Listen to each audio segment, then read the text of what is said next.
Ladies and gentlemen, or I suppose maybe this is a more appropriate view for now. How are we doing? Welcome back to the Landy Lodge, episode number 129. I've got a brilliant guest for you guys today. We've got an amazing topic to cover today. But before we get into that, we got some people we need to thank. And those people are the sages of the Lodge, those who donate as little as $1 a month to keep my nonsense going. None of this would be possible without them, so let's please give them a huge shout out and love to Charlotte, Alex, Chris, Maria, Shane, David, Scott, Jillian, Corey, Twilight, Nick, Kevin, AJ, Michael, Andrew, Brendan, Cassius Snake, Mookie, OJ, Jordan, Corey Sarakis, who's in the chat, Axel, DJ, Brady, Jack 2 Park, Cosmic Heyman, and our newest Sage of the Lodge, which we dropped on the last episode, our good and new friend, Seth. Seth Stanford Reisinger, as a matter of fact. Thank you very much, everybody. This is very much appreciated. Couldn't do it without you. But without further ado, let me introduce our guest. He is the co-host of the Midgar Minute, which is a podcast he and I do together, where we discuss all things Final Fantasy VII. The link is in the chat. Chris, you're joining us today. Chris, how we eating today, bro? Oh, we eating good today, Nick. We are eating good today. Hell yes, dude. So, listen, before we dive into it, maybe just give everybody a little history about your experience with FF7, why you love it as much as you do, and then we can start diving into the really juicy stuff. And for those who are watching or listening, we're going to skip over First Soldier. We're going to keep this on Ever Crisis, Reunion, and Rebirth. Without further ado, Chris, take the mic. Sure, yeah. I mean, I believe I've been on an episode before, at like way long ago. But yeah, with Final Fantasy VII, I played it back in the day when it first came out.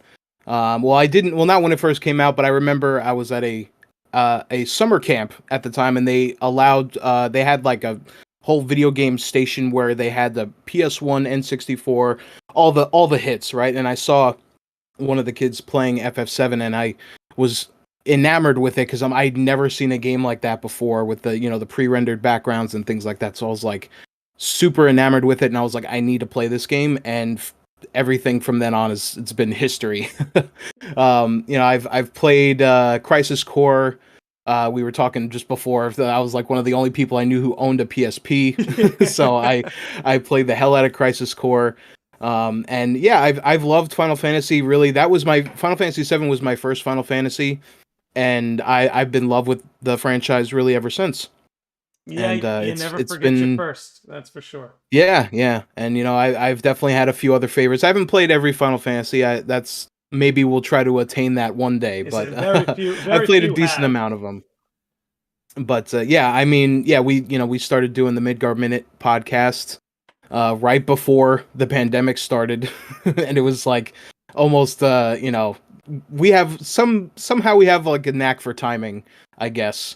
Because that was obviously right before Remake came out, and ever since we've been covering everything FF7 related, Yep. and it's been a blast. And just as we were about to be like, I don't know, man, we're starting to run out of things to talk We about get and cover. smacked, dude. We It's been get great. showered again after a week, good solid week of really good and big game announcements. It's just like this is the perfect end cap for all that stuff. I could So not yeah, agree more. And look, we got plenty to talk about. Again, we're gonna start with plenty. Ever Crisis, but I do want to say a honorary Sage of the Lodge, Corey Sarakis, has offered to drop in some potential leaks that we will Sweet we'll leaks. certainly give it a cover. We'll get towards the end.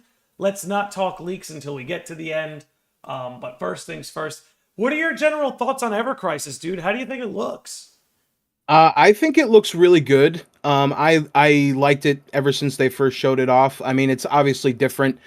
Honestly, feels a little Kingdom Heartsy in a little way. Just the way that like the chibi like in-game models kind of look. But I like it. I like the art style of the portraits and stuff like that. And the thing that I am really liking is that they have sort of kept the original OG sort of top-down perspective fixed camera angles thing for all the world exploration. Yeah, I think it looks really good. I thought it was going to be a little bit further along than what it is, but for what it is so far, and hopefully whatever that closed beta test is that's coming some point this year, hopefully that'll be good, and I can't wait, honestly, to see more. I just want to see everything, because we finally saw a little bit of Crisis Core this time around inside of it, and I think previously we'd only seen OG stuff in there. Yeah, I mean, So I'm they super showed a interested. little bit. They showed a little bit of Crisis Core, I think, before this, but we did get to see a whole lot more this time around. It just looks like, what, and this is where they're smart, right? Because this is great for someone who, maybe they're not familiar with the compilation material and they're just looking for, give me that highlight reel. And that's definitely what this game is going to be able to serve. But what else it does is Absolutely. even for guys like you and I, where we've gone over the whole compilation material, this will be some nice repeated exposure, and it'll be interesting to see like what particular scenes. Like I think that'll leave us some hints for the future of Remake. Well, actually, I should say Rebirth. Now, that's gonna take some getting used to. But for like the future of Rebirth and on, like the scenes that they choose to highlight that are important, I feel like that's gonna give us some hints towards the future.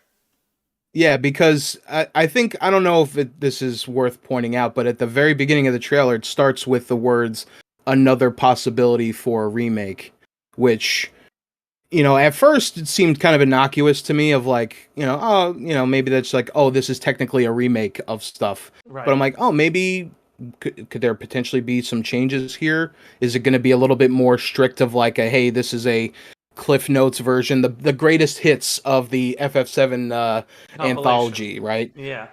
But So I don't know. I that think what tips me off is when you said that they going to do something different. What do you make of this final shot with Sephiroth in the trailer? Do you think that's just an Advent Children nod, to Laz and the others, or do you think there's something funky going on there?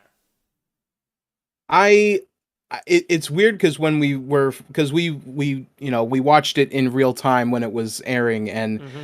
at first I didn't really know what to make of it Right. because I was like, that something's happening, I don't know what's happening. But now that I've had a little bit of time to sort of let it percolate a little bit, um I'm kind of torn between it being a Advent Children, maybe sort of like nod of like, oh, this is where things are gonna go, and that Laz is gonna be the future antagonist, I should say. Well, I mean, he does kind of serve Or as like a larva state for Sephiroth anyway, right? So right, in a way, right, it does and just all rope the Sephiroth back in. right, yeah, and it's maybe that's a hint to that, or it's a hint to cosmetics. Because we did see before in the moments leading up to that of like Cloud and Tifa and Aerith having custom costumes. Mm-hmm. And I'm thinking Yeah, maybe because this game is going to be free to play, that maybe that's where they do the monetization, microtransaction stuff, it'll maybe, work. possibly, But dude, you like know? honestly, this is in such dire need of even like a Steam port. Like the game looks too good and too fun to Yeah. just leave it on mobile. But we'll see. We'll see what they do. I want to give a special shout out to Corey who dropped a comment that absolutely reminds me of myself here. He says it's awesome.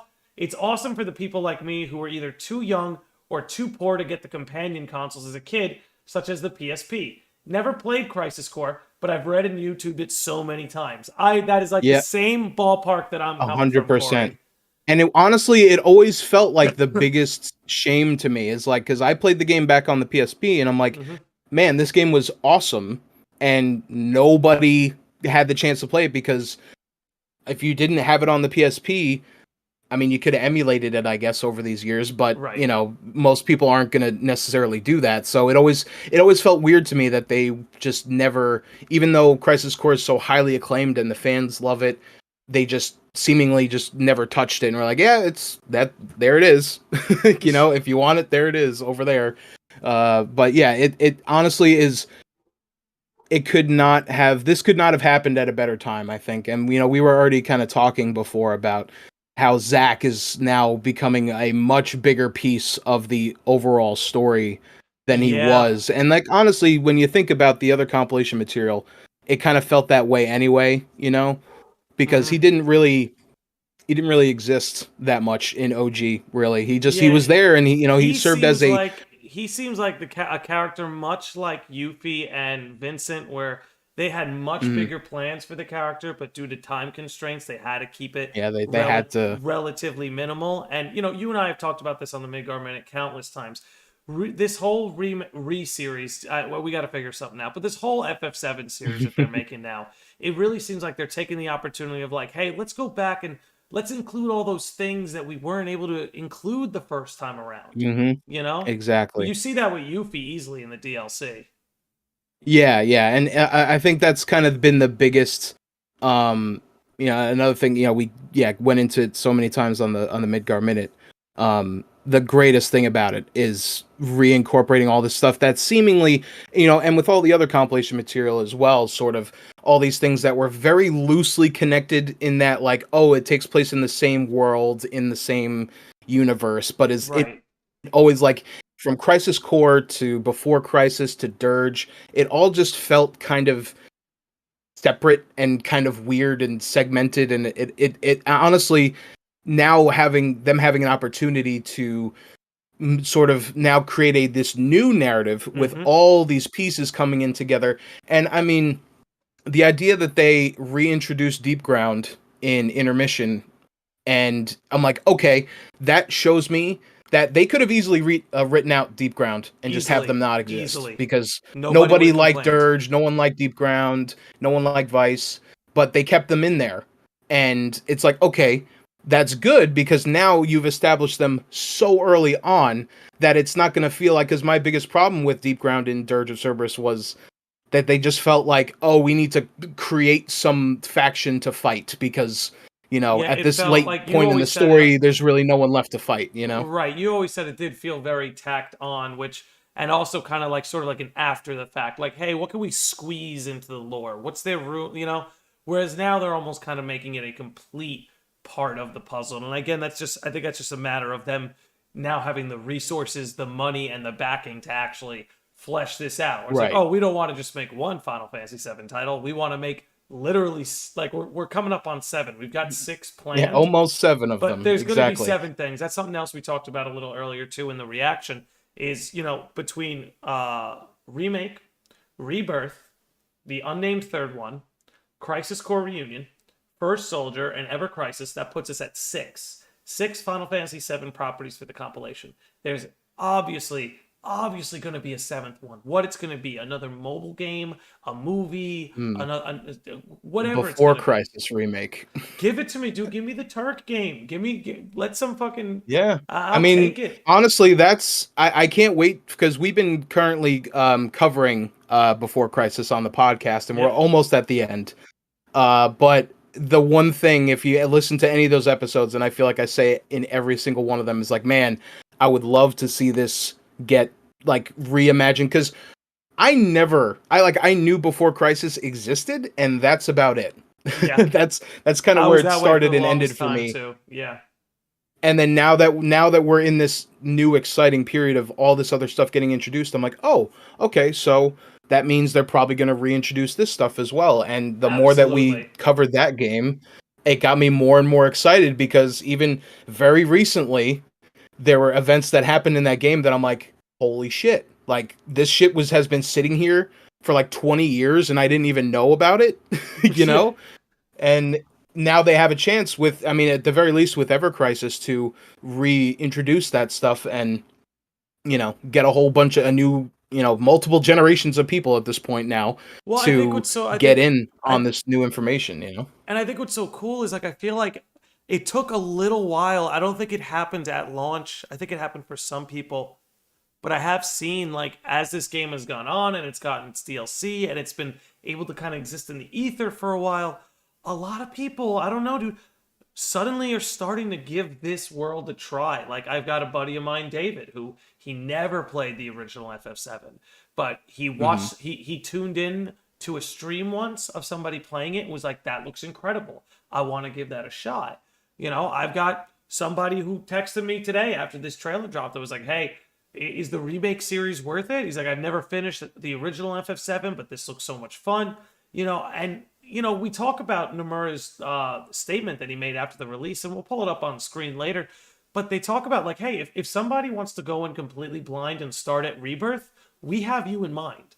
We've kept you in mind Yeah, so that if you want to start very with, interesting to yeah, me. I thought that was the most interesting thing, and I think a big part of that is the game clearly, if it's not going to open with the Nibelheim incident, it's going to orbit the Nibelheim incident the whole time in Hmm. some ways. But I think that's so interesting that they've made it so that if you really wanted to jump in blind at Rebirth, they're going to make it in a way that you'll be able to feel engaged. Yeah, and I mean, that's kind of what Remake did, even though, it doesn't have that sort of, I guess I don't know. I was going to say it didn't have that same level of baggage, but it definitely did. Like, if you played original FF7 and then played Remake, you're getting a lot for that. You're Oh, getting yeah. more out of that than someone who has not played original FF7 before. But I feel like the whole approach to Remake was very much to be like, hey, there's going to be a whole bunch of people that have never played the original, and whether they were just not into JRPGs or the classic style of JRPGs at the time, and we're bringing in this whole new crowd of Yep. people. And I am very excited and very intrigued that they're continuing along with that, instead Me of being too. like, now that we know that this is going to be a trilogy going forward, Yeah, I mean, and like, it's funny. are they all separately going to be like their own thing, but they're all going to link together, but are they going to take that approach even to the final game?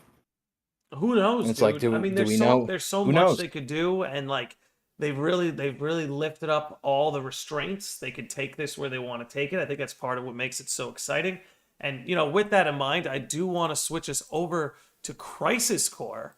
But before we Which, do that, I want to just give a special shout out to my boy OJ, Sage of the Lodge, dropping in the chat, and Corey Sarakis, painting into my point here, says, I've got a friend whose only games he's ever played were sports games like 2K and Madden, but saw me playing Remake, and now it's his favorite game on the PS4. You love man, to like hear that, that. You love to man, if you hear can that. turn someone like that Who can't you Like get? they're doing something right then if they're turning someone like that. No, my younger brother's like that a lot too. All he really plays is like sports games and platformers, like playing like FIFA and Mario and stuff like that. That's usually where my younger Mm. brother likes to hang out. But I got him, I peer pressured him into playing Remake, and he absolutely fell in love with it. Like I can't wait Yeah, to talk and to you him know, about all hey, this. Remake's a really good game. Yeah. So it's not like asking someone to go and play OG FF7, which I feel like would be asking a lot of people who are not into Well, look, JRPGs. as You much know? as like, look, I'm the first person who I solely believe in my heart of hearts that the original FF7 doesn't need a remake. It's a beautiful game. It's an iconic game. You could even argue that it Yeah. changed the whole paradigm of gaming itself. However, you can't argue that if that game However, came out today, people would be like, well, this is kind of wonky. You know, it's okay to yeah, say something yeah, was exactly, legendary in its time, but 20 years later doesn't hold up. exactly. And Yeah. I feel like that is just they hit the right time to Yes. get to this stuff. But let us carry over into Crisis Core because This was oh boy. something. We didn't just get a port. Dude, I would have shit my pants over a port. I would have shit Yeah, my honestly, pants over a I was port. expecting them to just like, all right, we'll update the visuals or up-res them, right? And just Yeah. have it be the same models and everything. But no, it's not like a full-blown remake. It is definitely a remaster for certain. I will say, Because hold the on. There voice was. lines, I just wanted to get your opinion on this because I think there was an absolute crime in this Crisis Core trailer. Can you tell me what it is? You might know. uh no Cisne. Exactly. Absolute crime. Absolute crime I was that I, there was no Cisne in this Crisis Core trailer. I feel absolutely gypped. I think she's already not getting the attention she deserves. You're telling me you can yeah, have already. Lazard up in there, but not Cisne? Come Yeah. on. Come on. Give Yeah, Cisne the love she deserves. where's that other guy? The See, other that's what I'm saying. doctor My boy whose name I Umbra in the always chat. forget. My boy Umbra in the chat in all caps. The world isn't ready for 4K HD Cisne. He gets it. He I gets it. am. I I've been waiting for 4K HD no. Cisne. Now that you say it like that, maybe I'm ready too. I want 8K Cisne. Oh, That's where I'm at right by now. FF7 return, yeah, you'll get the you'll get your 8K Cisne.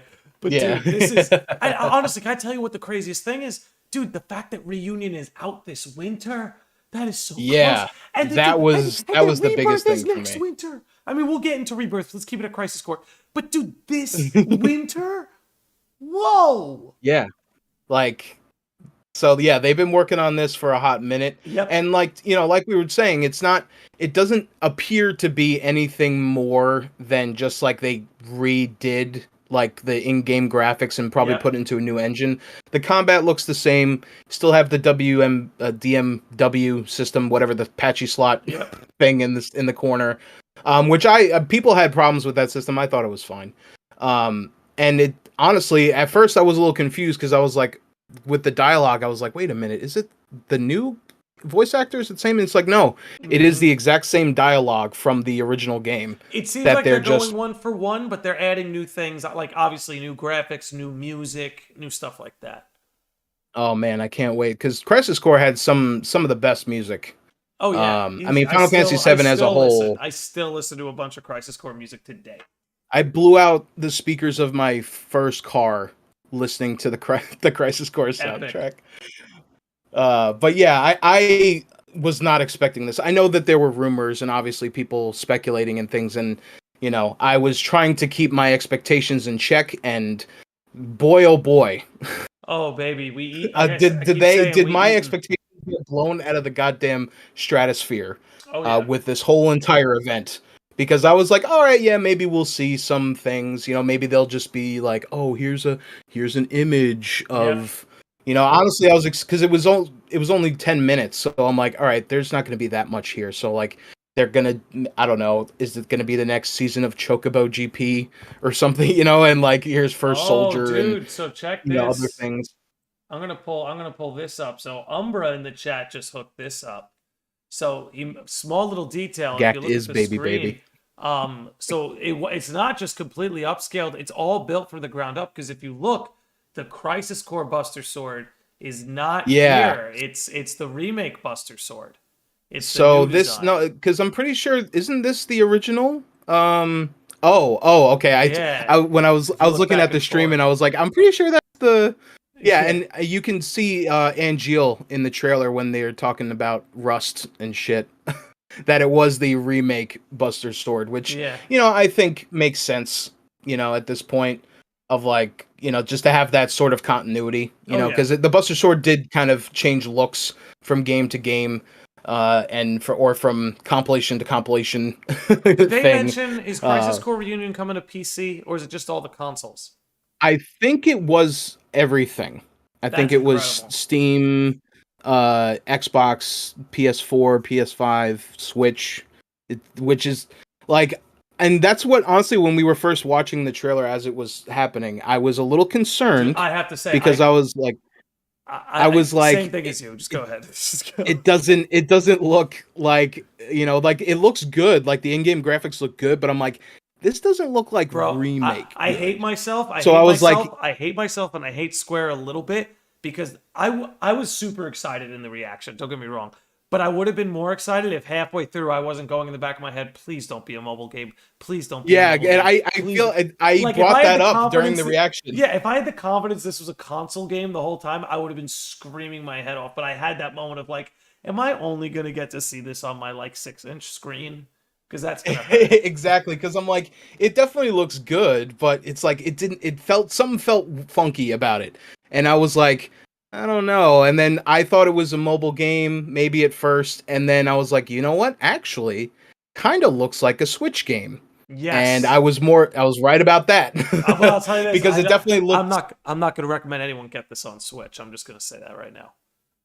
Oh, I I'm mean, not going to yeah, I recommend think it. maybe for not unless that is the only thing that you have, yeah, you're probably better off getting this on literally anything else. Literally But anything I mean, else. that goes for like literally any other game that Because, comes bro, out on every I've got a platform. feeling this was scaled down for the Switch. You know what I mean? Probably, yeah. I mean, and it's definitely one of those things of we see with a lot of games now, especially a lot of games that are coming out in the near future of, yep, got that cross-generation release because you still can't get a PS5 or an Xbox Series X or whatever. So these companies unfortunately have to sort of, but that is not the case for Rebirth, I noticed. They only had the PS5 logo at the end of that one, so that makes me ultra excited because that means that game is going to be using the full power of the PS5. Can I ask you a question? And Who does the White Wing belong to Angeal? yeah. So did you notice? Yeah, I hate myself. I keep trying to skip to Rebirth, but they show it here in the Crisis Core trailer. Did you notice that the white feather was all over the Rebirth trailer? And is Angeal lurking in the shadows, baby? Like, and I'm that's pretty gotta sure be why. That's gotta be why they're remaking this. Like, I feel like, how do I put this? Oh, I mean, we're gonna see Angeal and Not only probably that, Genesis dude. in Rebirth. Oh, Genesis is back. Genesis is so easily back. It's like, not I mean, even the fact that Genesis was featured heavily throughout this entire presentation, and I was like, okay, so they're very basically confirming to us, yeah, Genesis is still here, motherfuckers. Yeah, he ain't leaving. He's here to stay. He And ain't it's like, leaving. yeah, I mean, of course. I mean, they turned Genesis into a very pivotal character, sort of. I don't know if they meant to, or they were just like, oh, Gact just is like when they were signing his contract to be like, you have to make me a very pivotal character in this entire plot, which I've definitely gone back and forth on with Genesis's sort of. No, let me tell you something. I actually, I'm one of the few people who I don't love the execution of Genesis. I love the idea of Genesis. On top of that, the one plot point about Genesis that I absolutely hate is that he's there in Nibelheim. If we could retcon that somehow. I was literally just about to talk about it. I've gone back and forth on it. If he fits in so perfectly everything else. Like the idea that Sephiroth came from this trio of friends, and that trio of friends like collapsed in on itself, and one of them turned into like the main villain. It's very Final Fantasy X, right? When you think of, Jecht and Auron, and it's like I love the idea. I love the way he can fit into the lore. I hope the execution is better this time around. But hey, with that said, the execution on all that dirge stuff was a lot better, right? Yeah. And so hey, that's Genesis what I'm saying. Genesis spoke in the Crisis Core trailer, and he didn't say one line from Loveless. Seriously. Not one. Seriously. And Like, so, yeah, maybe. I mean, I feel like because that scene in Nibelheim with him and Sephiroth and Zack in the reactor, and I love that scene a lot because that is the scene where we get Sephiroth asking himself if he is a monster, right? And he's looking at his hands, and I love that scene so much. Me too. But I also am not a huge fan of how Genesis was the one to sort of push him over, right? Me too. Like, I get it up a little bit. Yeah, like I get it, but yeah, it feels like something maybe now with this greater overarching narrative that maybe we'll see, and I don't know about Crisis Core Reunion being. I don't know how much they're going to change, if anything, story-wise. It doesn't seem or appear to so far that they're going to change anything, which is fine. That's fine. Because I think Crisis Core overall is a perfectly fine game. It's one of the best pieces of the compilation material. And I think just the ability that now that people are going to have the ability to play it in a more updated sense, and hopefully make some other like sort of quality of life changes and improvements as well to like the combat and other stuff that I want to see. Hopefully they do another trailer. I'm assuming it'll get another trailer before it releases I guess either this year or early next year, and maybe hopefully then we'll get Dude, they're so smart. They're gonna make so much money, like, because again they're creating they're creating this world where it's like it doesn't even matter what FF7 title you pick up first. Go ahead, start with Remake. You'll be fine. Go ahead, start with Crisis Core. You'll be fine, especially chronologically. Yeah. And according to Nomura, you could start with Rebirth. They're just making it... They're finding a way to make something so accessible, even though it's got decades of lore and fan base and titles behind it. And it's very impressive. Like, even outside of a game development perspective, seriously, from a marketing perspective, they are kind of knocking it out of the park right now. Oh, absolutely. And it honestly is something that, considering how much planning that went into this, it is no surprise to me that it is the way it is now. Because it's like they've created this opportunity for themselves to reintroduce everything and retell these stories and tell different things with these different stories with these characters. Yeah. And I hate to say this, but it kind of on a different tangent, tying it back to what we were talking about before about, what could this seventh maybe mystery game that is going to come out here, maybe a Dirge of Cerberus remake. Oh God. Or a remaster. Because talk about a game that would actually kind of need it the most. Like I could see it. I'm thinking maybe possibly we'll see, but in terms of all this other stuff that they have going on, it's this is why you plan stuff out. You're making the chat very happy with your Dirge talk, by the way. Oh, good. I'm glad. I tell you, Dirge. I mean, hey, Dirge has a charm, man. There's something charming about Dirge. I would love to actually like physically play Dirge. I mean, I did play it a little bit when it came out, or like I played a friend's copy. Never owned it, and I was very much because I never finished it all the way through. And I was like, yeah, this is weird and funky, but it definitely does have a charm to it. And when we covered it on the podcast, there were a lot of times where I'm like, yeah, this game is very much of its time. It's a very edgelord supreme, Vincent doing crazy gun kata and stuff, which was super rad. And I feel like every time I was just like, ooh, I felt giddy anytime that was happening. But yeah, I feel like even above Crisis Core, I feel like Dirge would need another sort of reinterpretation or, just another shot, basically, Yeah. Because I think Crisis Core is good kind of as it is. And like we were saying before, would have been totally fine if they just like, hey, here's the Crisis Core Classic, and it's out on everything. Just fine. They could have charged me $60 for a stupid port, and I would have done it.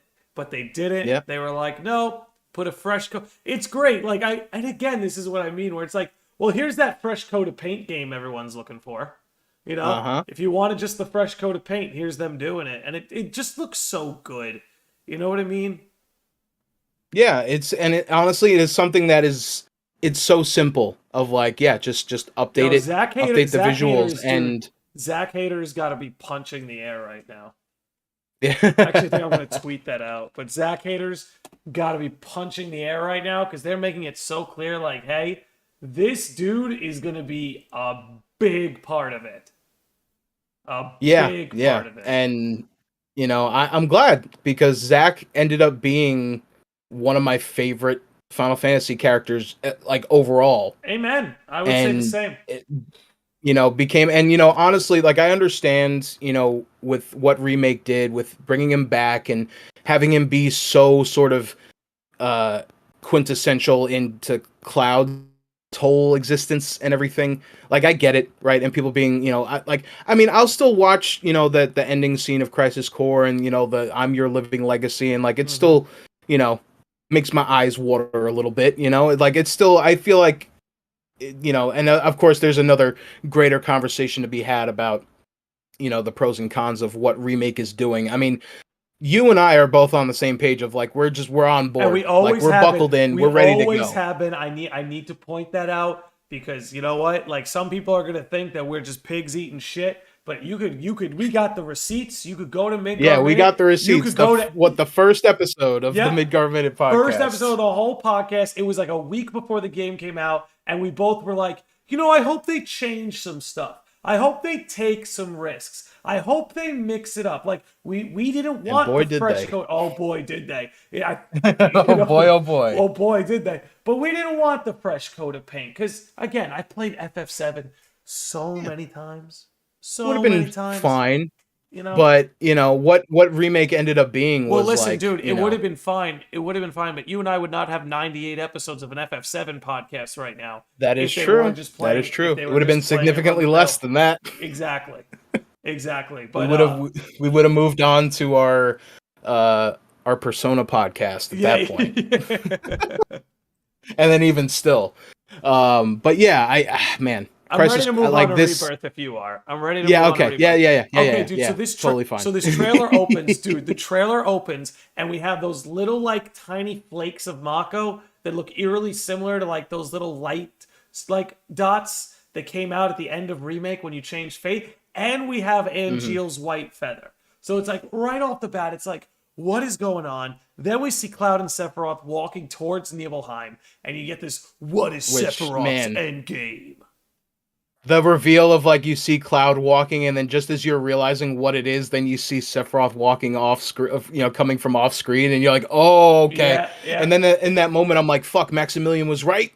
Yep. Even though this might not be the start of the game, it definitely, like you said, I feel like the Nibelheim incident is going to be like the big. Through it. I honestly think what this trailer gave me the vibes of is we're gonna play through the Nibelheim incident, and you're gonna hear like Cloud's narration to the party like dubbed over it.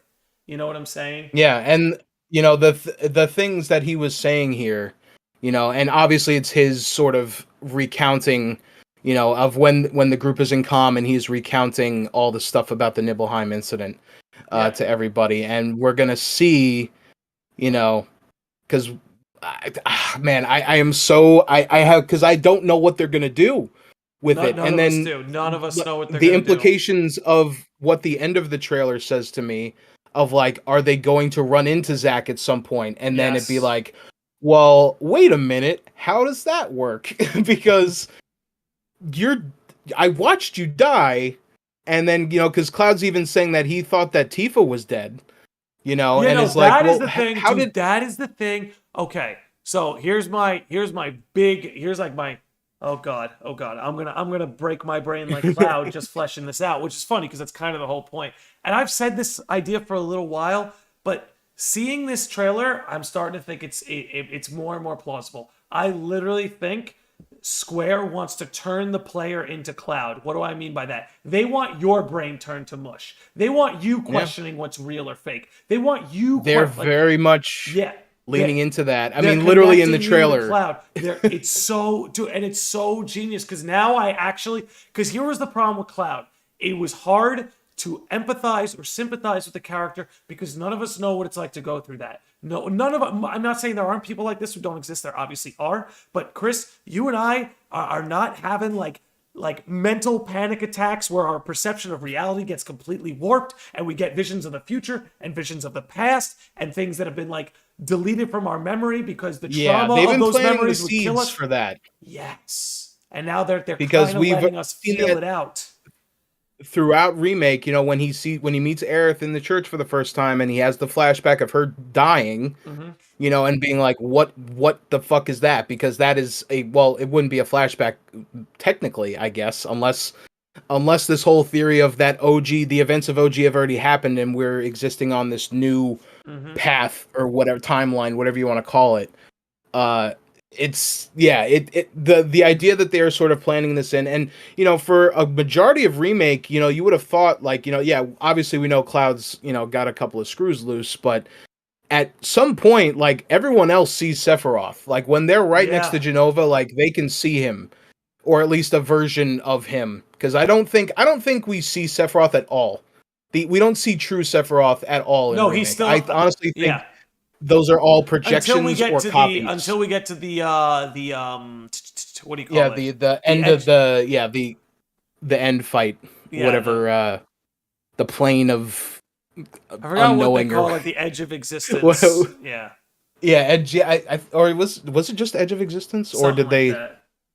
Somebody will drop it in the chat. Somebody will drop it in the chat. But dude, I can't help but think, like, and I don't know where they're going with this necessarily, but like when Cloud is saying, like, hey Tifa, I watched you die. Like, you were laying there, you were dead, and it's like he could be talking about Nibelheim, or as discussed, he could be talking about that sort of projection that he had inside of Shinra. Remember when Sephiroth appears? Yeah, when they were in the when they were in the Shinra IMAX. Right. But I do think that was Cloud just either A, tripping out, or B, getting a vision of the future. Or C, who knows? Maybe that's like a post-Advent Children scene, where they thought. But here's the thing, also, this entire trailer, by the way, it's the edge is of creation, filled with things that are like even from Aerith's words in the beginning of saying, like, what we've done in the past is set in stone, but we can change. Even if it's been written, we can change it. And it's like, all right, is she talking about the events of remake? Is she talking about the events of OG?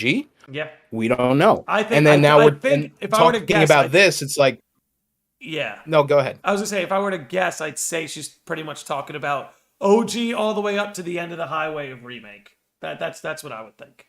Yeah. Yeah, and like, I think what we're gonna see in Rebirth is the ramifications of killing Fate, right? Yeah. And I mean, we've already seen a little bit of it, obviously, with Zack coming back alive and Biggs being alive, and what other things could this have changed? Like, we still don't know how deep the implications of the events of the finale of Remake are at this point. And I think they're trying to sort of build it up and be like, I don't know. Like, is it? Like, what is going on? What is happening? What is going to happen to the planet? What is Sephiroth's endgame? I honestly love that they're leaning into, like, me too. What is going on? We don't know. You're going to have to wait a year to find out. But, and I think maybe in the next trailer that we get for Rebirth, I think there'll be more stuff there. I did want to tie it back into it was it Katase? It was his quote, right? That we're gonna know what's going on once we see the next trailer. Yeah, and he how much of he's a fucking liar? Yeah, he's a bit of a liar. Because they're so smart. I don't know. They keep playing it I know so even less close than I did before. They keep playing it so close to the chest where they keep giving us new information, but we're still not completely clued into what's going on. And I guess the big question is, how are we in a world where both Zack and Cloud can be alive? We need that. We know we killed Fate, and that we know that was like the catalyst to it, but we need to know how this works. You know what I mean? And then how does, because honestly, after the end of intermission and we get that cutscene of him at the church, and I'm thinking, okay, so he is alive at some point in time. Whether we don't know if that is, it is implied that he is there when our crew is going to calm, because the way that they show it sort of, and we've just kind of discussed this at length on the podcast, but I'm still of the belief that somehow he is in a different sort of timeline, and that eventually the whatever timeline that he is on and where the rest of our party is going to converge. I don't buy into timelines. I don't think timelines. Well, I mean, honestly, at the end when at the end of the trailer when Zack is carrying Cloud towards Midgar, and you can hear Cloud and Aerith kind of talking seemingly about Zack, like, or to him. So I'm thinking that Zack, they are going to meet up at some point, and I thought personally it was going to happen. It was going to happen in the third game, but I think they're doing that now, and then I don't know what that means. If Zack is alive in the same whatever is going on here, I have no idea what the implications of that is. I think reality is just distorted. That's what I think is really happening, is like there was a fate, there was an order, there was a programming, there was a script. But now that's been ripped apart. Into the Mako-verse. Right, and now it's been ripped apart, and both Sephiroth is playing with it, and the planet is playing with it. Jenova and the planet, right? Jenova's inserting her stimuli, kind of using Sephiroth as her proxy, and the planet's inserting her stimuli, using Aerith pretty much as her proxy. And they're both kind of, it seems like there's this tug-of-war over who's going to guide the planet and who's going to guide fate in whatever direction it's going to go. But what's really poking at me from this trailer is, what's said in the beginning where Cloud seems to be talking to the party and he's talking to Tifa and he's like, I saw you die.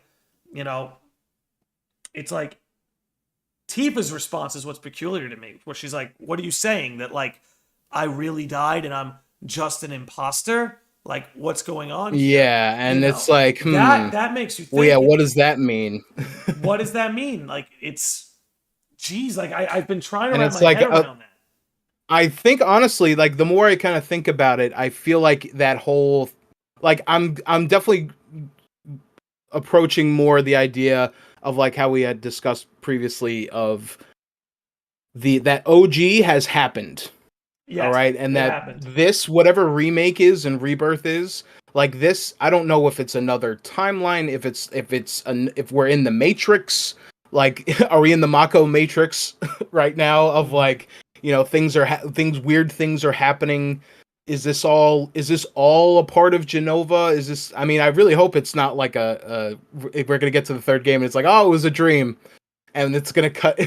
This camera's gonna zoom out on Cloud asleep, and the game's just gonna be in a thought bubble coming out of his head. Square Pair was that in the Mario chat, 2 or Mario 3? Square Pair just dropped in the chat. I think the Tifa I was gonna talk about might that. Be about her getting stabbed in the vision. I think both work for me. Like both. Like, neither one lends itself to any more answers. They both kind of... Yeah, that's kind of what we were saying of like, there's a lot of things that are said in this little trailer that have a lot of potential double meanings. Correct. Of like, are they talking about that? Are they talking about Nibelheim? They're so smart. Is Aerith talking about, are they talking about Zack? OG, are they talking about Aerith? Yeah. There's a lot of those double meanings, like you're saying. It's crazy. And Square Pair had also said before about... Zack is not about to let Aerith die, So if if he does meet up with them, is Aerith going to die then? I hate to break it to y'all. I think Zack and Aerith are still dying. I think now they die in a noble sacrifice instead of just getting blindsided like a bitch. Because that happened to both of them. Zack got raided, ganged up on. He died like a man. Ratioed. Don't get me wrong, but he got ratioed so hard, dude. He got ratioed. He got ratioed really hard. And like Aerith was just like praying, and not only Aerith gets stabbed through the gut by Sephiroth from the back, but like the day before that, Cloud snaps and like beats the shit out of her. So like Aerith had a really bad last 24 hours on Gaia. So I think they both still die, but I think they both die in a noble sacrifice, and then transcend death, become these heroes and these guardians of the planet. But who knows? I mean, it could go either way. That's just what I think's gonna happen. That is, I mean, because that does sort of tie into how they are sort of portrayed in Advent Children, where they're sort of they're the guardians of the planet. I think it's a perfect the guardians of the planet sort of thing. Yeah, and sort of, being a little bit more. And honestly, I think if that's where things are still going to end up, in Advent Children, in that sort of state. Honestly, I think recontextualizing it in like that, they do still die. But it's a little bit more. I mean, Zack's his whole original death scene is, like the perfect end to his character, and is like, oh yeah, this is who he is at his core. Well, he'd rather die a free man. He'd rather die a free man than continue living a slave. That's basically what happens. And Zack. I mean, like if Zack and Aerith do meet up in Rebirth and like they actually have like, I don't know, a moment or something, like I'm gonna fall into pieces because man, their like Zack and Aerith's relationship to me has always been way more. Oh, be careful, Chris. You're gonna wake up the I mean, shippers. You're gonna I'm wake just up the saying shippers. that it felt way more organic to me than Cloud and Aerith's relationship. Oh, Chris. Even though in Remake I did choose Aerith and I did have the affinity scene with Aerith when I played Remake. Yay, good because cover. Honestly, it makes sense good to me. PR, good cover. You're canceled. But here's the thing: it makes sense because Cloud. You know, what is Cloud doing after this whole stuff with Zack? He's basically trying to emulate Zack, and I mean, I'm not saying that he isn't. You know, I mean, Aerith is. You know, anyone would fall in love with Aerith, I think. You know, if they spent enough time with her. But it makes more sense to me, and it's also sort of very like, you know, not Shakespearean, but like, you know, it's the thing of like, you know, Cloud is emulating Zack, and then it, you know, ends up that he, you know, is carrying. Not only is he carrying the Buster Sword, and just so happens to come across Aerith in the exact same way that Zack did. You know what I mean? It's like poetry; it rhymes, like George said. You know, it's kind of that thing. Like it all makes sense to me, but yeah, I mean, with the potential things that are going to happen in Rebirth is kind of sending my brain into overdrive. Yeah. And I got people in the chat are like, "Oh no, funny. no, they're funny." My name is appearing in many death notes right now. I agree with you because I think it works, right? Because like, oh god, here we go. We're going down together, bro. So don't worry, here I come. So it's like, it's like, yo, honestly, I'm hearing combat music. It's Zack, but I'm not seeing anything. It's Zack, Aerith, Cloud, Tifa. That's just where I'm coming from. Hear me out. Aerith is drawn to Cloud because he's acting like Zack. But Tifa loves the Cloud that's hiding underneath that facade. Yeah, because she knows the real Cloud. She knows and Aerith even says this. If you take her on the date in original, she kind of is bummed out at the end of the date because she's like, she doesn't outright say it, but she's like, I'm with this knockoff Zack. I want to know who you really are. Like, who are you underneath this facade you're portraying? You know, and Tifa sees through that, and Tifa loves that part. Yeah, Tifa is Tifa is like number one waifu because like she knows that Cloud's like she knows all like of Cloud's something's off about him. She knows all and his she warts. never brings it up. She knows he's a front. She knows he's fronting. She knows he's mentally unstable. She knows his dreams were crushed. But you know, he gave her a flower, so it's fine. And she's like, you know, I guess he's not that bad. You seem different, Cloud. But I mean, I still think one of my favorite scenes in Remake was when he was dealing with the Corneo goons, and Tifa's like, "Cloud, you're scaring me." Yeah. And well, that's why he sort of has that moment of like, I know what I think that's a threat. You know what I think the real foreshadow is? You don't have to worry about Sephiroth killing Aerith this time. Because he's going to make Cloud do it.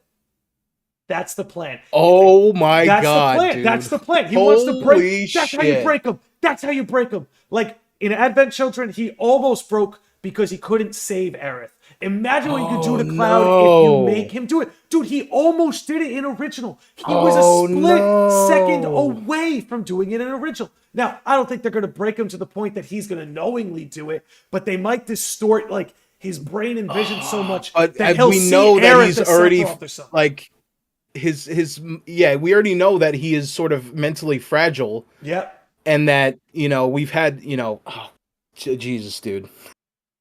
I also love that this is something that we've somehow has never come up before. Yeah, right. And like now that I have my head in my hands right now, and I like it's happening. What do I do with this? Because like that, it's happening. Oh man, that would be so brutal. But it would be so good. But it'd be so brutal. Sometimes I almost have these I used to have such like ethereal theories about the original FF7.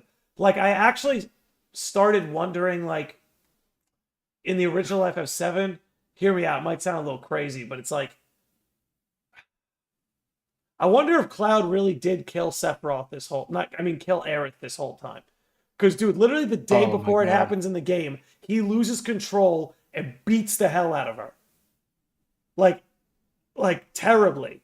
And I'm wondering if, and I used to have these theories. I don't think this is real, but like this is kind of how I used to see the series sometimes. It's like I almost wonder if Sephiroth really was just like this like if Cloud was separating, if Cloud uses Sephiroth as a way to separate the monster in himself from himself. Like he almost projects that inner monster onto this, and maybe Jenova is able to like work this magic. That's very, very Devil May Cry 5 of you. Oh, gee, look at that. That's literally like the plot almost of Devil May Cry 5. That's really funny. But yeah, I mean, I'm seeing, Umbra saying in the chat that, what if Zack was the one that killed Aerith? Yeah. Like that. I mean, that's the only way I feel like you could I was going to say upsell, or, like anything that would be more tragic than Cloud killing Aerith would be Zack killing Aerith. Well, and we got I don't know if I'd be able to handle that. that would already be pretty damn sad if it was Cloud, but if Zack was the one that ended up doing it, because who knows, maybe Zack will be affected by, he'll be haunted by Sephiroth as well, because I mean I'm still of the opinion, at least, that Sephiroth has attained this sort of like, not godhood, but like sort of this ethereal deity. State. He's like a deity where he is persisting and existing in all areas at all times. Yeah. Oh my god. Oh, so you're saying Sephiroth is just Xehanort?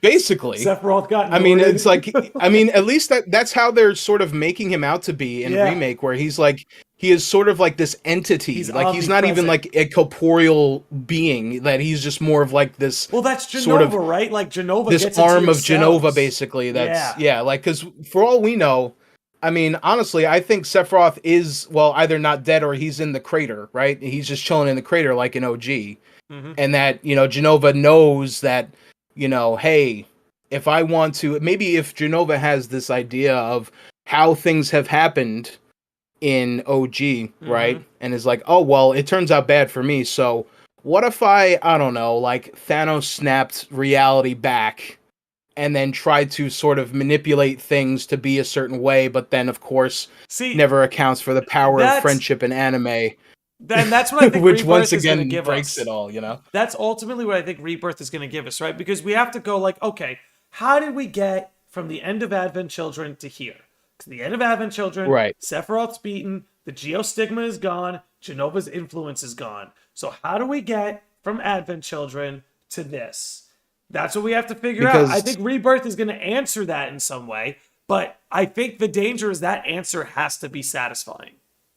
I mean, I think, to me, at least, if going along the lines of what we were just talking about, having Jenova, again, not be something greater than just this entity that crashed out of the sky, right? And have Jenova be something a bit more ethereal, right? And be more of like a representation of something, a representation of, I don't know, negative emotions or what have you, right? In that sort of way. I mean, not saying that it's the best way for things to go, but it seems very much like, at least like Aerith is seemingly sort of a representative of the planet, right? And like the will of the life stream and things like that. But then who knows? It's like it's like a, a grander scale thing.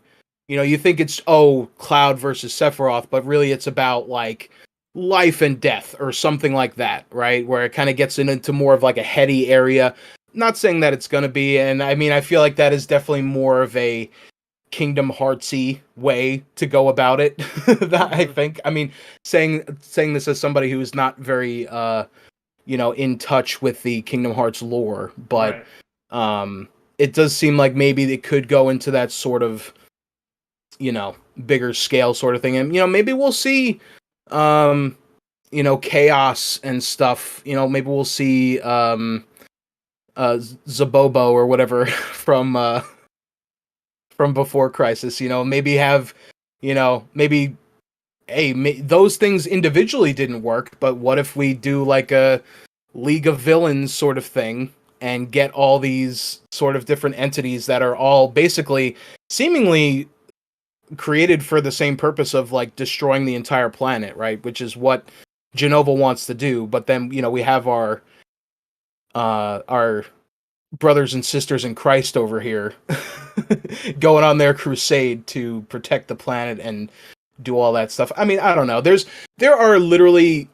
a head-spinningly amount of ways that this could go, and I love that this trailer that we got answers absolutely nothing. And that I'm even more like in my head and in my feelings about this now than I was before.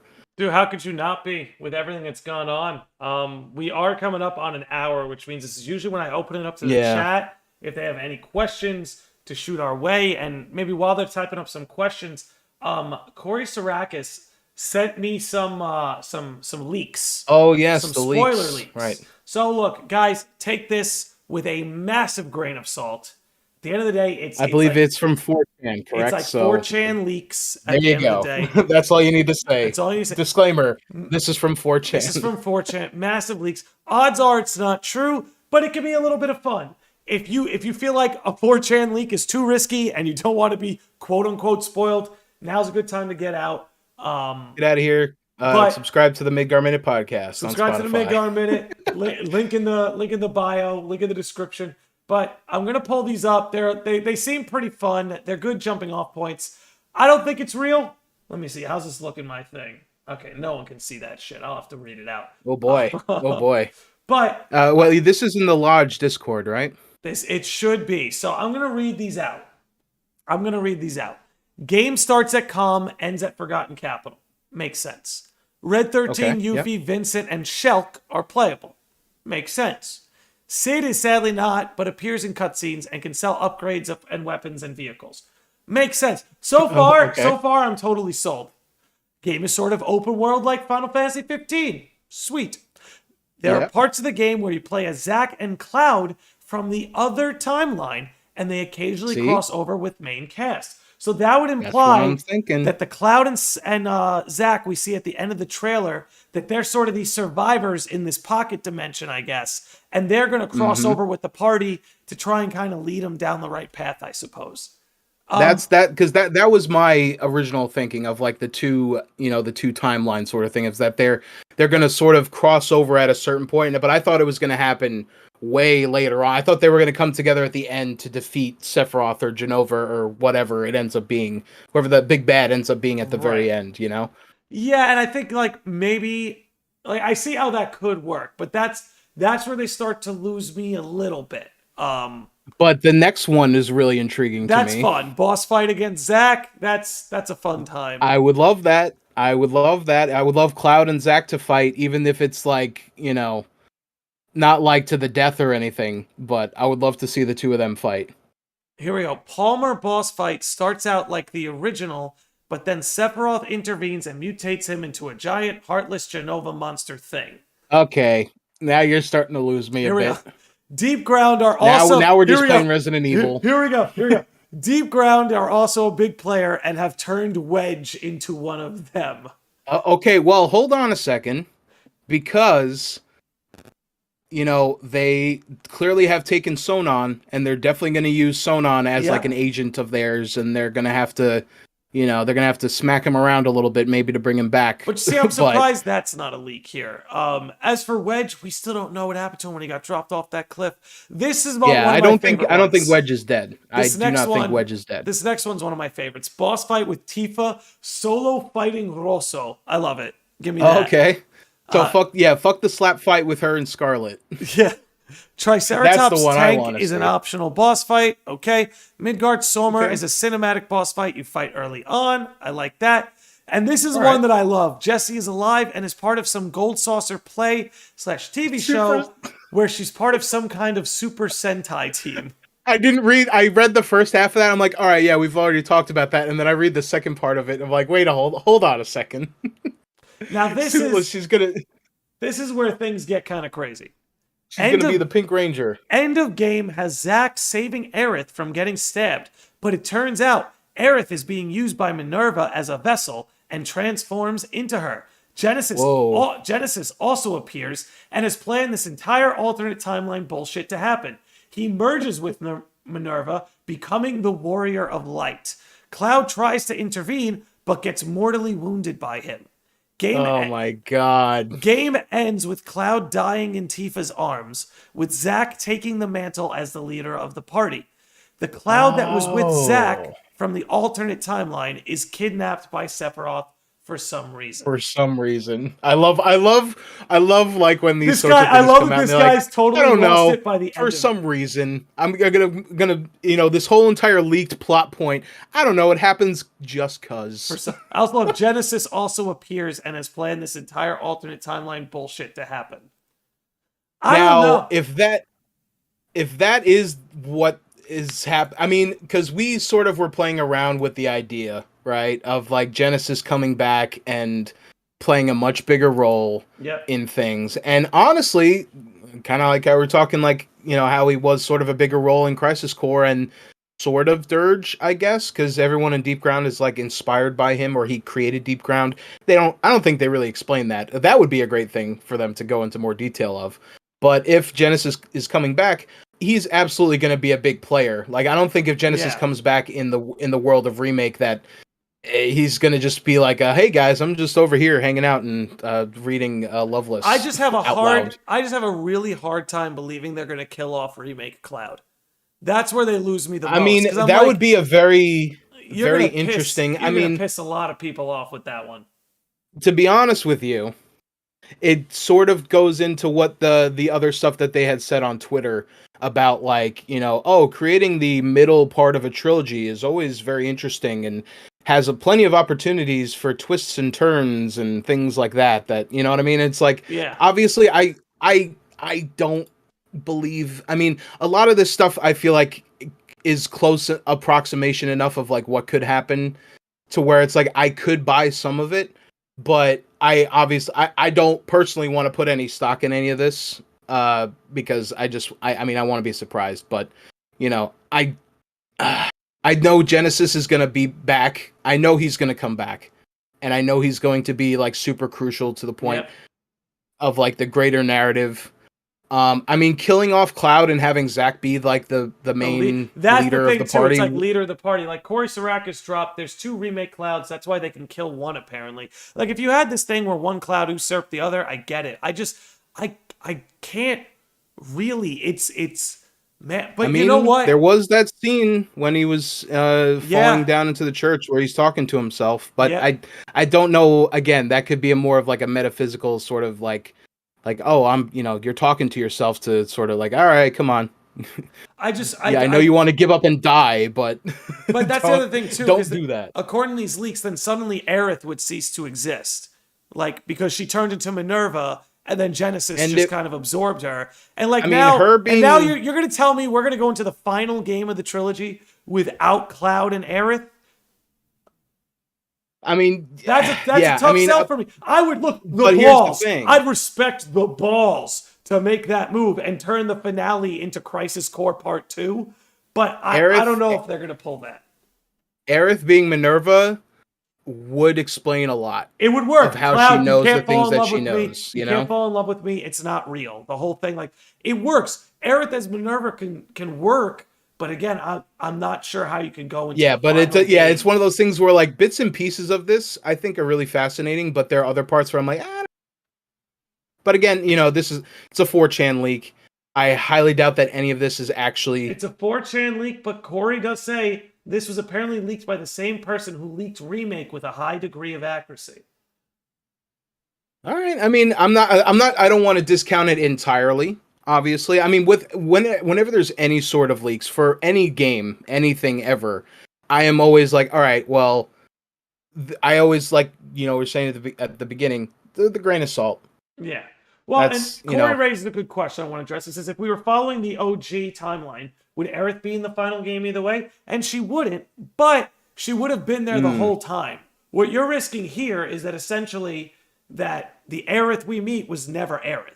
That it was just Minerva using her as a vessel. I mean, because like, we were talking about how Sephiroth hasn't really been there, and he's been sort of a projection of Jenova, right? Maybe Aerith in Remake is a projection of Minerva. Then where? And is more like again. Then you'd have to ask, where did the original Aerith go? Because Aerith should be there. Or she's part of the live stream. But which I mean, I think her like I So you think tell me the original little Aerith girl, would the little be- girl that Elmira took care of was just Minerva the whole time? M- Like maybe, Ilfalna gave birth to this child and it was just Minerva. maybe. Maybe I mean, maybe the I don't. I'm language I'm is just rough on I'm that. just trying to play devil's advocate here and be Oh, like, me too. I'm trying to poke there at is it. Yeah. there's definitely some parts of this that, like, if you take things, other sort of clues into consideration, definitely make it seem a lot more viable. But I mean, I personally don't think that that is the case. I don't think. I mean, it would be interesting and an interesting approach to it at all, but I don't know.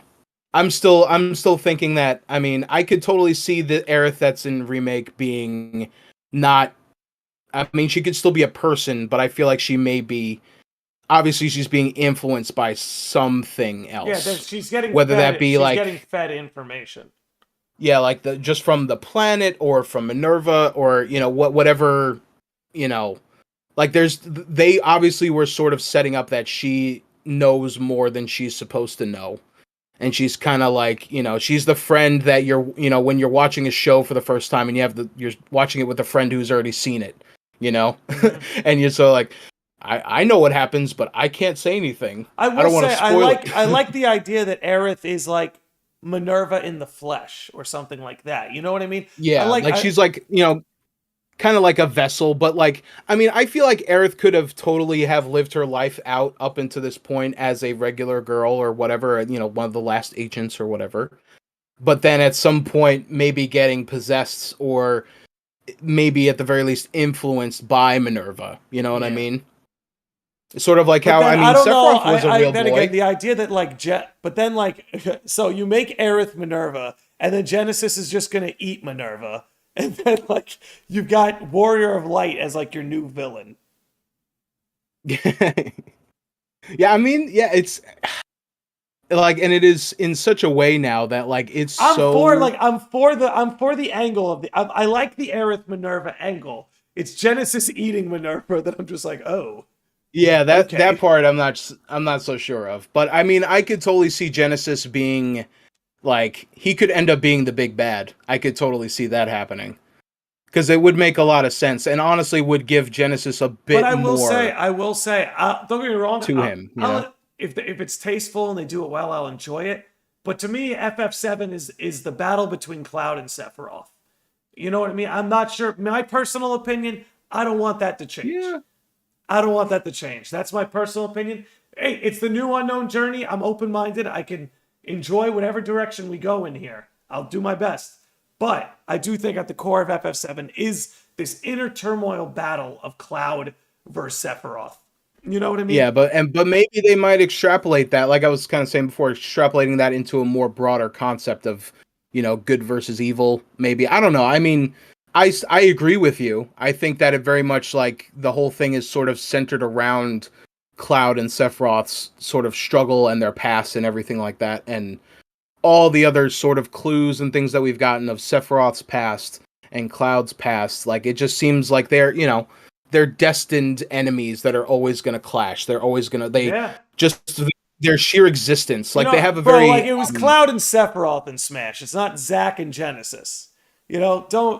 I guess it should have been. Yeah. Imagine that, though. Mhm. I mean, honestly, like, I could, I mean, Zack playing a much bigger role in things. I mean, obviously him even being reintroduced would absolutely be like a mind-blowing thing to begin with, but I still want the end fight of this game to be Cloud and Zack versus Sephiroth. I would love to see them both, because if you think about it, Zack's relationship with Sephiroth is very much sort of it's a similar sort of thing with him and Sephiroth and Cloud. Like, Zack has as much of a reason, if not more so, to be against Sephiroth, because they were friends. Yeah. Like, Cloud and Sephiroth were never really friends. Like, they didn't really have history. Like, Cloud is like, oh, I know this guy, and I wanted to be him. I wanted to, he thought he was a hero, and he wanted to be like him. And then, Nibelheim happened and all that stuff. But I don't know, I think, and especially Zack sort of, having, losing Angeal, kind of to this same madness that had engulfed Sephiroth and Genesis. I feel like Zack has as much of a stake, if not more. I think. So I mean, I definitely still agree that I think Cloud and Sephiroth obviously is, that's the classic. It's like Luke and Darth Vader, right? It's very much like that's Yeah, you can't how it's just supposed switch to to be. Han and Jabba for episode 6. Like you gotta Right. So like, I mean, I don't know. Like, they could. There's so much. I love how they've left it so open to like, yeah, any of this stuff is kind of viable because fuck if we know. Yeah. Fuck, like based on all the information that we have, like I don't fucking know.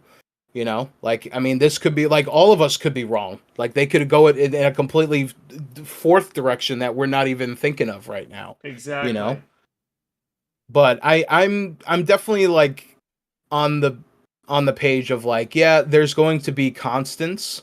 Like I do think unfortunately that Aerith will die. Like I think that is just going to happen. I think so too. As much as I don't want it to happen, because Aerith, especially like remake Aerith and what they've done with her there, it's like she's such a great character, and I would love for her to be there throughout the entire thing. But much like how the Nibelheim incident is sort of crucial to the story of FF7, I feel like Aerith's death is also very crucial. Well, I mean, again, that's all within the constraints of OG and how much that her death was sort of a stepping off point for everyone else in the party at that point to be like, all right, well, we're gonna let's fucking do this thing, even though they're pretty much in already, but that was like that extra push that they like, hey, we need to stop this asshole. Yeah. We got to do something about this. So I mean, I don't know if they raise the stakes somehow even higher. And there's plenty of, like I said, we have had all these other sort of entities that have come through the compilation material, like Zirconade from Before Crisis and Chaos from Dirge, and that's sort of, there's a lot of other things out there, and then of course Deep Ground and things like that. So I think, it's going to be interesting, especially where, like, I honestly am sort of thinking that, Deep Ground and Genesis, because like Genesis being around would be great, because then he's going to be like the leader, the actual leader. I think he's the final. If I were to guess, I'd say Genesis is going to be the final boss of part 2. And I think that because here's the thing, right? Like, I don't know what game Genesis is playing. We saw the ending scene of Advent Children, like he's got plans. But I have to imagine Sephiroth and his ability to absorb fate, that he's just going to kind of use Genesis like he's going to absorb Genesis as well. Not even absorb him, but that the party defeating Genesis at the end of game 2 will be like, it'll be like round 2 of absorbing fate. Maybe now, like maybe he does absorb Minerva in some way, and that now by defeating Genesis, now Minerva's been plucked off the board too. So I mean, and yeah, honestly, I could see maybe Sephiroth. He's collecting the Power Stones, right, throughout all these games of like he collected the Whispers, and then maybe he absorbs Genesis and Minerva, right, and like he could theoretically just go around absorbing all these other entities to make himself into the ultimate life form or whatever, right? Yeah. So that is definitely possible. Like that definitely, and the way that they've sort of set up Sephiroth throughout this entire thing so far, makes me feel like that's a bit more viable to me personally. Yeah, I think I could understand. And yes, that was that Umbra said, yeah, that scene with Genesis was Dirge, not Advent Children. That scene, that live action scene of him he was like taking Vice's body and flying into space with it or something. I barely even remember. I just remember a very blue Gact being like, "It's me, motherfuckers," and then he flies into space or whatever the fuck happens. Yeah, I've got a few chats I want to address. Corey, who says, "I agree, Landy, but personally, as long as the overarching narrative is Cloud versus Sephiroth, then I agree. We can have another big bad for part 2 and let Sephiroth take part 3. I'd agree with that. I think that's a good way to line it up. Jen Rororo says, could it be that the reason why Aerith keeps pushing the party to defeat Sephiroth is because she really has Minerva in her? So it's more like Minerva and Genesis for Sephiroth all along? It could be. It could be. Yeah, that's why I feel like kind of sort of leading into that sort of there's a higher level of this struggle that's happening behind the scenes that we're not aware of. You know what I mean? Yeah. Exactly. Umbra says, I think part 2 should be used to tie up loose ends while also continuing to set up Sephiroth for part 3. We'll know his motivations and all by the end, but Genesis and Deep Ground and who knows what else are this game's threats. Which, yeah, that would make sense too. The Deep Ground, that would be kind of cool too, that actually all the Crisis Core and Dirge stuff can be like handled by the end of part 2, and then part 3 can really accelerate into OG and Advent Children. Yeah, and I think honestly, that is sort of what they were setting up. And I even just having Dirge be in intermission and sort of have that sort of introduction to them and be like, oh, well, they're definitely going to play a part later on at some point. So, I mean, them being the sort of maybe other persistent threat, maybe through Rebirth, could be interesting. I'm either thinking that either Sephiroth is going to absorb everything, like all these, like maybe he'll absorb Vice, he'll absorb Genesis and all these other things and become like the actual like big proto bad guy at the end, or we're gonna get like they're all gonna join forces, which I don't know if that would actually I don't know how that would actually play out because man, imagine all the egos in that room. Oh god, can you imagine? Imagine Sephiroth, Genesis, and Vice working together. I mean, even though all their goals are kind of aligned, so I mean that's not I technically I guess that would be possible, right? But yeah. I don't know. I still feel like Sephiroth might be a little bit like, nah, you know, you guys served your purpose, and I'm gonna Majin Buu you guys right now. You're getting booed. You get booed. You're getting booed, boys. Square Pair says there's also the possibility Aerith will fight Minerva. I mean, I'd like that too. I guess my thing is I love Brianna White's Aerith so much. Yeah. I just want her. I'm fine with her. I just want her to be around forever. I even actually want her to die at some point. I just want her around as long as possible. I think she lights up every scene that she's in. And again, I don't know. Maybe I'm putting too much stock in the leaks, but I think Corey had me spooked when he was like, this guy, he got a lot of remake right too. And I'm like, don't kill Cloud. I love Cloud. I don't know. Yeah. I mean, it's like I will hold these leaks at arm's length and I will look at them and nod my head and be like, oh, okay, yeah, so Destiny. Sure. But I'm still, I don't know. I think at this point it is so open that like anything that even kind of sounds like it could happen, I feel like is like, oh yeah, you could run with this. Yeah, for sure. Absolutely. Make no mistake. Umber says, reposting my comment earlier because I'm curious what you think. If it's plausible or something. I feel like Zack is an understanding person. If he saw Cloud kill Aerith, but knew it wasn't his doing, he wouldn't blame Cloud as so much. But if Zack killed Aerith, Cloud might never forgive him. Sephiroth would get both Buster Sword wielders unstable, break and shatter both of their minds. Interesting. I mean, that is definitely super interesting. Corey think... Go ahead. I saw Corey's comment. I know, Corey, but like... No, we're not shooting the messenger, Corey. Don't worry about it. Exactly. That, I guess, it's just a testament that like I'm already attached to these remake characters, and I want Cloud to get a happy ending. That's just where I'm at.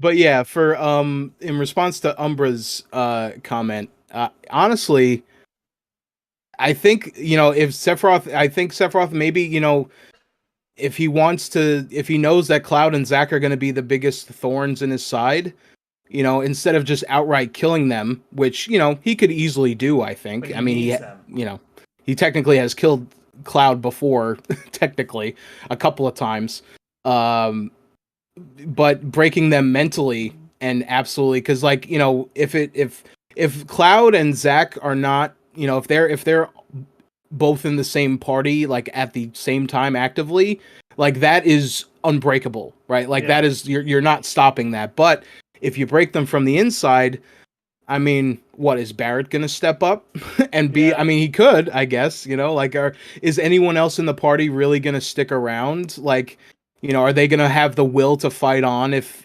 these Cloud and Zack? I mean, and you got to think, Zack also has a connection to a big percentage of the party in some way. Yuffie, so it's like he's connected to Yuffie big time. Yeah, and does he know Vincent? Oh no. He he knows Vincent as the weird guy who was sleeping in Shinra Manor. That's honestly, I can't wait to see that scene in the Crisis Core reunion of Zack going into the Shinra Manor and being like, there's a weird guy sleeping in here. I guess I better not disturb him or whatever he says. But yeah, I mean, I don't know. Yo, interesting. Yo, okay. Corey's popping off now. Corey's like, Minerva takes over Aerith and Genesis, the both of them. Sephiroth is going to take over one of the Cloud's bodies in order to appear in Remake. And the Zack versus Cloud boss fight is really Zack versus Sephiroth in Cloud. Oh, Nega Cloud. I like it. Yeah, I think it could work. It's interesting. Like, so, I mean, technically Cloud would be alive, but he would be Sephiroth something I've been thinking, body. Something that I've been thinking too when I'm trying to think of like, what does Sephiroth really want with Cloud, right? That like Sephiroth has an interest in Cloud. The Edge of Existence gave us that at the end of Remake, right? The Edge of Creation, rather, gave us that. Maybe he wants to use... Because you see how like Sephiroth sort of transcended Jenova in a way? Like he's obviously got Jenova in him. He's working on behalf of Jenova. But he does seem to be acting as a unique entity. What if he wants Cloud so he can give Jenova a body?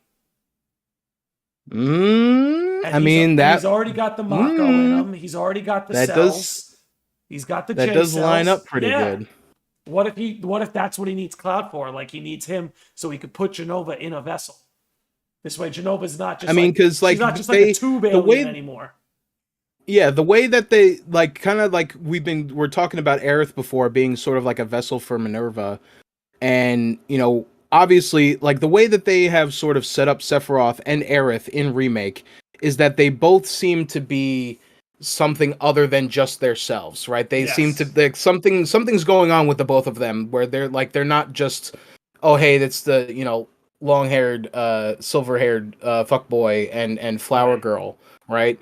That there's obviously something bigger than them that is influencing them, and they're potentially being puppeted around. And Sephiroth, especially, is very much sort of, trying to manipulate things. I mean, even him stabbing Barrett and sort of like maybe like says like, oh, is this enough to break you? Is this enough? And like he's carrying Jenova right there, and like Jenova's right there. So maybe he was stabbing Barrett to maybe break Cloud enough to where like, oh, because maybe Jenova can't be inside of somebody. If unless they are of like a weak mental state, right? If they have like a fractured mental state, maybe it's easy for her to sort of take them over, right? I mean, that would make sense. She's Jenova watched Stranger Things season 4 and was really inspired by it. Yeah, I mean, and now I see. Umbra, you saw what Umbra just threw in there? Yeah, I did just see that. It makes me think, right? Hold on, let me go back to these leaks for a second. I can't look away. So Zack saves Aerith. Because Sephiroth also very much does, like, at the very end, is very much like, hey, let's work together. And, of course, Cloud's not going to be down for that. But, if you break him down enough and then you replace him, you give him the old Anakin Skywalker treatment. Also, I don't know. If you emotionally abuse him enough. I don't know how I feel about Zack saving Aerith either. I feel like that's Cloud's. I feel like that's Cloud's sin. That's Cloud's job to redeem. No, Cloud carried that guilt into Advent Children, and that's what led to Sephiroth finding a way back. That's Cloud's demon to fight. That's something that I would. As much as I love Zack and Aerith, I don't think it's Zack's place to save Aerith. I actually think if Aerith does get saved, it's gotta be Cloud. Yeah, I mean, it's again, it's one of those things because, like, like how you're saying, like how that is a big thing for Cloud. I mean, Zack's death was a big thing for Cloud, and here he is. Yeah. So, I mean, maybe we see the just sort of reconstruction of Cloud as the character of Cloud throughout Remake and Rebirth and whatever the third game is. Maybe, I don't know. Who knows? Maybe they'll take different directions with Cloud as a character, and what we think of Cloud as a character, and or maybe I guess what Nomura and Katase and the others, what they maybe had a different sort of vision maybe for Cloud. I mean, I don't know. I mean, I definitely am like sort of I'm scared. I'm hopeful and scared I'm scared because I because don't I'm want like Cloud to die. Like I love Cloud. because they could absolutely, and we've definitely joked about this on the Midgar Minute before of like, maybe when this thing's all over, maybe it'll suck. It'll be Yeah. terrible. But I mean I don't think it will be, but um maybe like we don't, because we still even at this point have no idea how much they're going to change with this, like how like they could like Cloud and the maybe even Well, the rest of the cast could end up being drastically different or go down drastically different well, paths well. and Umber brought become up a good. completely different people, I'll say this, at least when it comes to predicting what's going to happen in Rebirth here. Like the Rebirth is in red, as if to imply Genesis, right? And it's like Yeah. I'm starting to believe maybe it really was Genesis. Remember when I was saying earlier? It's like, hey, what got us from Advent Children to well, Advent Children isn't even the end, right? Isn't Dirge after Advent Children? Yeah, it would Okay, be so like what got us from the Crisis end of Core, Dirge? OG, Advent Children, and Right. then Dirge. So what Yeah. gets us from the end of Dirge to the start of all of this? And considering the last person we really see in Dirge is Genesis, the idea that Genesis was the one to kind of ignite all this, that's a tough sell for me too. Because then it's like, well, what the hell was Sephiroth doing this whole time? Yeah. Like that's the thing is like I don't know how much agency to give. Like I don't know how much agency these characters have. Like Sephiroth in particular and Aerith also to like some degree of like I don't know how much of their influence is being felt here or if like, kind of what we were saying if they're being sort of guided by these other entities like how much of it's like I feel like until we know like there's still another layer that we're not aware of yet that is constantly being like sort of secretly shoved into our face and we just Yep. it's so close to our face we don't know what the hell it is. But there's Exactly. definitely another layer here that they're waiting to peel back, and once we get to that layer I feel like then we'll start to understand where things are going to go. But until then I any literally anything we've discussed here Until then, I would be like, yeah, I mean it makes sense. I was gonna say until then, all we could really do is throw our hands up in the air. But geez, Ember says at the end of Dirge, Genesis was planning on becoming a new quote unquote guardian of the planet, so he might be a good guy, maybe. Who knows? There's so much left to see there. I don't know how much agency to put into Good those guy leaks. Genesis. Those leaks, Corey. I swear those leaks you sent are gonna haunt me all night. I'm gonna lose Yep. sleep over it. I might be putting too much stock into them. Probably am. Even though a lot of those plot points do sound cool, some of them just sound unplausible. I mean, I who knows? think Jesse being the Pink Ranger is definitely my favorite Yeah. part of that for sure. That is funny. I mean, I love that idea of that she turns into like a she kind of turns into like a Roche-esque sort of like super dramatic theatrical character. I mean, she is an actress, right? She is a theater actress. I don't buy those leaks either because there was no mention of Roche and there was no mention of who else. And I mean aside from Cisne not being shown at any point during this is also the biggest tragedy in my opinion. Big crime. I know a lot of people are sort of like mid on Roche and I get it, but I think Roche is fantastic. I love Roche's Minerva. Yeah, Umbra cracked it. He cracked the code. With that I mean, imagine if Roche ended up being like an actual like threat at some point. And I'll leave it at this. I do have a working theory that Roche is a Sephiroth clone, but on that note, which would explain his attachment to Cloud and why Cloud ignites him. And that's why we saw the different haired Sephiroth in the Ever Crisis trailer. Yeah, it's young Roche. Sephiroth just really wanted to try what he wanted to know what he'd look like with a mullet. Exactly. But we're coming up on an hour 35 here. I do want to wrap it up, dude. Is there anything you want to say before we wrap things up here today? I mean, just I don't know. I'm reinvigorated. I mean, I feel like anytime, like even whenever we do an episode of the Midgar Minute, I always am like, I feel that fire burn inside me just a little bit stronger each time, and like now I'm fucking ready, man. I want there to be a million theory videos that come out now. And I'm sure over the next couple of days, there are going to be plenty. But yeah, I mean, I'm excited. I'm super excited for Rebirth. Obviously, Crisis Core. Can't wait to fucking play that. Hopefully that comes out this year and not like early next year. Just so we can have a new game of the year. Some new juice. Something finally to beat Elden Ring, right? There we go. But yeah, and hopefully we learn more about Ever Crisis. I really want to see how they implement Before Crisis into that, and if they are ever doing another part of the project here to round it out to 7. Maybe we see something about that. I mean, maybe I maybe being too greedy at this point, because they gave us all this stuff when I didn't even think we were gonna get. I didn't even think we were gonna get Crisis Core, let alone a peek at Rebirth at this point. A Rebirth remake. Like honestly, I thought part 2 anymore.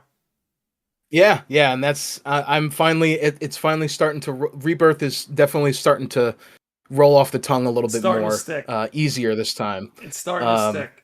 But yeah, hopefully we see another trailer, maybe at the end of this year or something, or maybe this time next year. I'm super excited, and I'm sure we will any other new theories and things, we'll be talking about it on the Midgar Minute. So yes, definitely we will.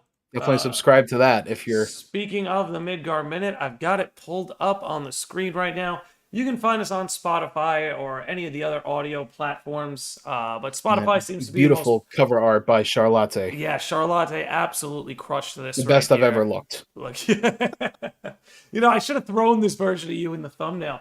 But yeah, if you want to hear us, as you see, we do a whole Before Crisis breakdown. Yeah, we covered pretty much all the compilation material at this point. Here's us doing Dirge, we're almost on the eve of 100 episodes. Yeah, we're coming up on it. So if that's your game, you know where to find us. It's exciting times to be in the FF7 world.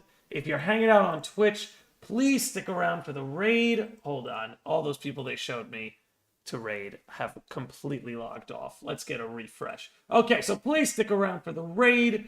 We're gonna raid our good buddy. Let's raid. Pick a letter, I or K, Chris.